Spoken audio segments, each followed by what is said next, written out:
In this video I'm going to discuss ways and ideas of writing modern jazz chord progressions in the style of Wayne Shorter, Herbie Hancock, Miles Davis and others. In his video about Wayne Shorter's infant eyes, Adam Neely called it jazz impressionism, and I think that's a pretty good term for it. Modern jazz progressions use functional harmony less than traditional jazz standards. By functional harmony I mean 2-5-1s and their associated voice leading. So if we take away chordal function, what are we left with? Well, I've broken it down to three main ideas: tension and release, bass movement, and melody or top pitch. Let's get into it.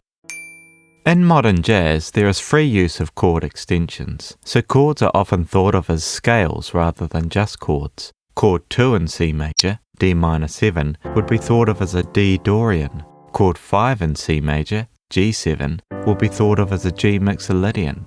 Or if the chord is G7 sharp 11, the corresponding scale will be the fourth mode of the melodic minor, Lydian dominant, and so on. Tension and release is a powerful tool in music. Just as chord 5 has more tension than chord 1, we can expand on this idea by using other tense chords and resolving them to more stable chords.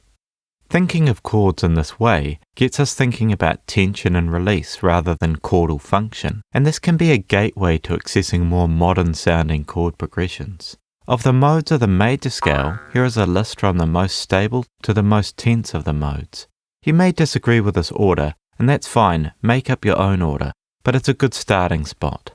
So let's try this out. Here's an F6-9 over E to an E major.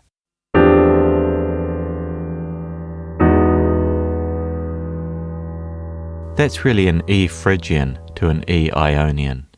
And here's an A minor 9 flat 6 to an A6-9.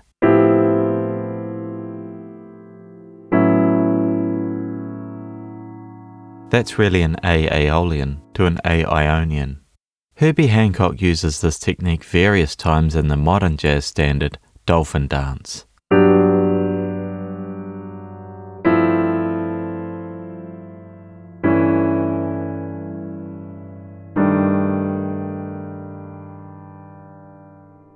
What do you think of those? Here are 4 chords where I'll raise the tension and then release it. I'll keep the root notes all the same, so we're just focusing on tension and release.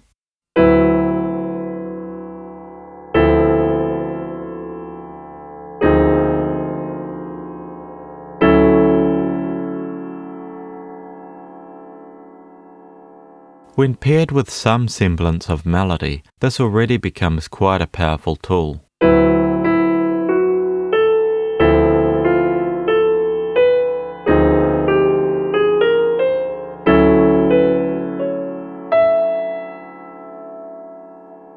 We haven't talked about bass movement yet, but another factor of tension and release is that chords quite often resolve well to their respective parent scale. For instance, the E Phrygian will resolve nicely to C major.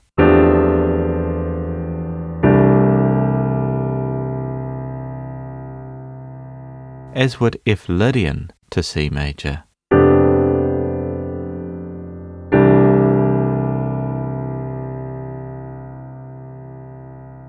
You can expand your vocabulary of chords and scales by utilizing other modes. Try out the chords of the melodic minor, octatonic, and harmonic major scales. Make a list of all your favorite chords, ranking them from tense to stable, and have a play around with it. Here's a short progression of chords utilizing various modes, playing with tension, release, and the parent scale resolutions.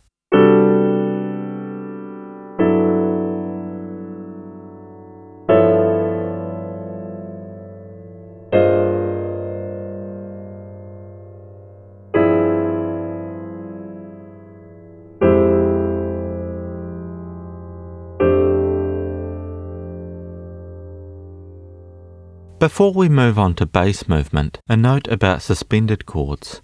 Sus chords are used frequently in this sort of harmony. The fact that the third of the chord isn't present lends a certain amount of ambiguity to the sound.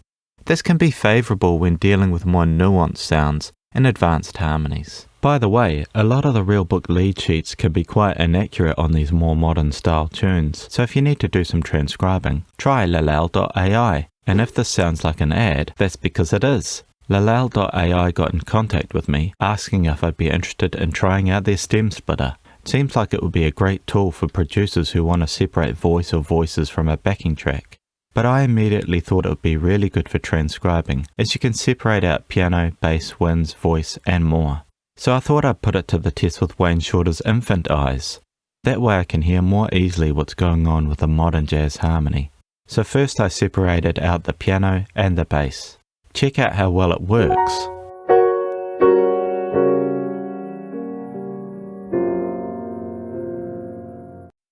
Then you can download the files in any type you want and do what you like with them. I imported them into my DAW for easy transcribing. And now we can see that A7 flat 9 is a A13 flat 9, which is interesting as it changes the scale that this chord is built from. The other mistake is this D7. It actually looks like Herbie is continuing the suspended chord into this bar. And later in the tune, instead of the D7, they're playing this. It really looks like a D Phrygian. Then I thought I'd throw something harder at it. So I grabbed one of Gil's amazing arrangements from Gil Evans and 10, Remember, and separated out the wind parts.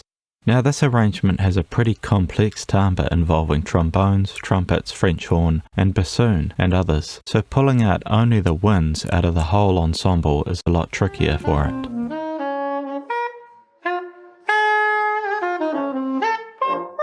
But it does convincingly pull out Steve Lacy's soprano sax as well as the other horn backings.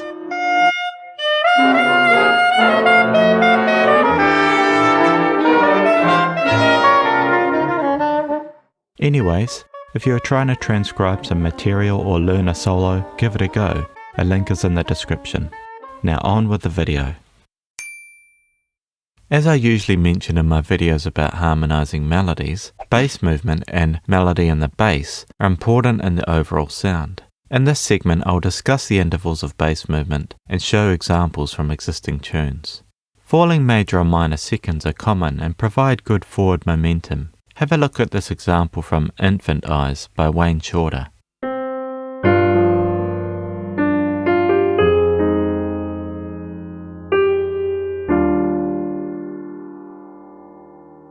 A falling minor second often provides resolution, just as it does in a tritone substitution.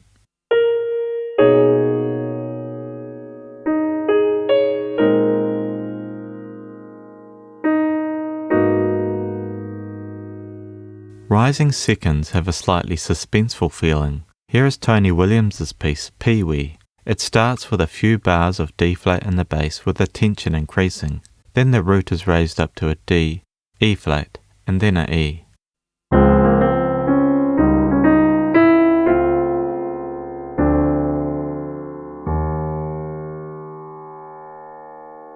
Tony cleverly uses this again at the climax of the tune.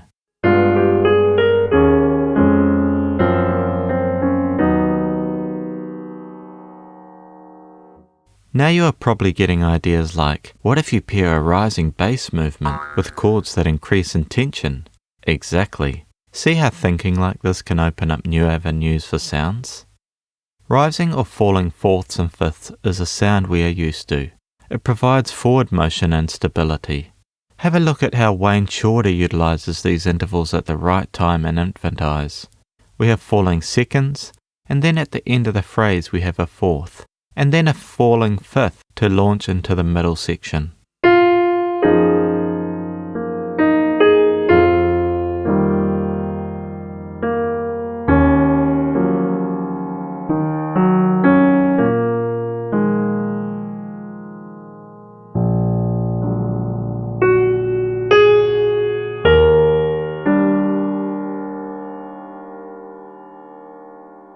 Rising or falling thirds are less common and hence more surprising. They can be used to good effect to highlight a new harmonic or melodic theme or a climactic point. In Fall by Wayne Shorter, we see a few leaps of a third, rising and falling, in the climax of the piece.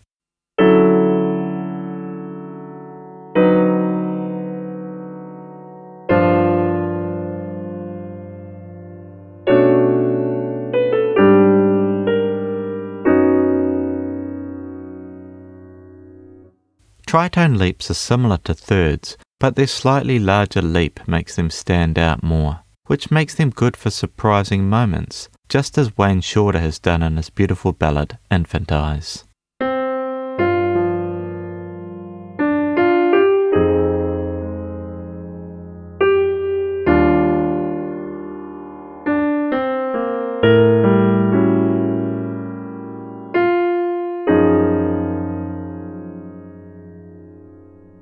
And note how fresh the leap of a third is to the G-flat major after the A7.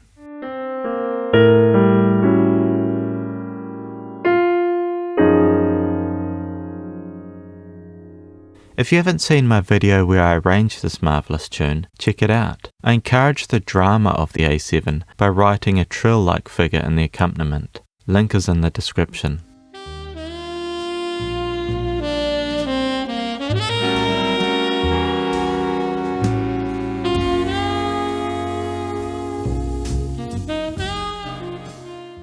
And finally, pedal points. Pedal points are common in modern jazz tunes.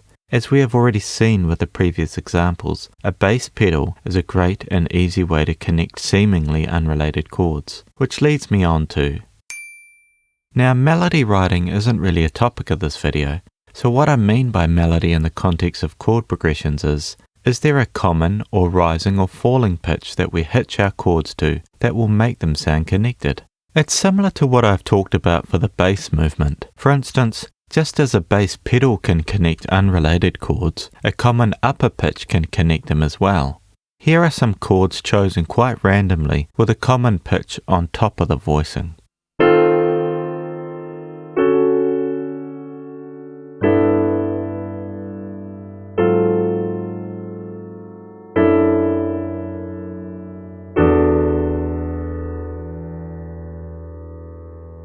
A rising or falling pitch can work as well, especially if the bass movement is complementary.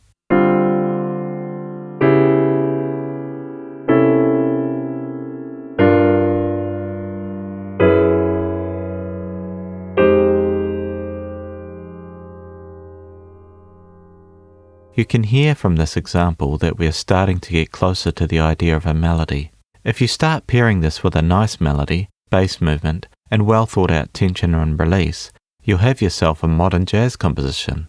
To give you an idea, here's a similar example where I've inserted a few other melody pitches.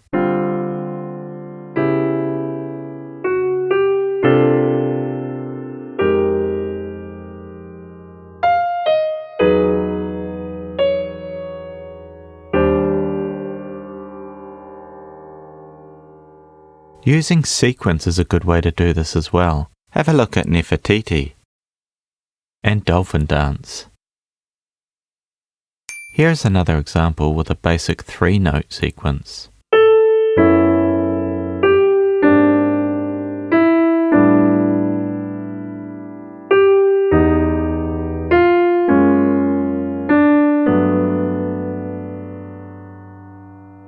Hopefully by now you can see how powerful combining these 3 techniques can be.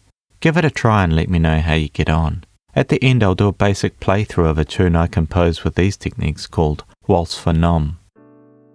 I hope you enjoyed that exploration into how to form some modern jazz chord progressions. Let me know if you'd like me to go into this further. A lot of the techniques I learnt from Ron Miller's amazing book, Modal Jazz Composition and Harmony. Check it out if you haven't read it. Let me know what you think in the comments. I also give online lessons. You can support me by going to my Ko-fi page. Peace.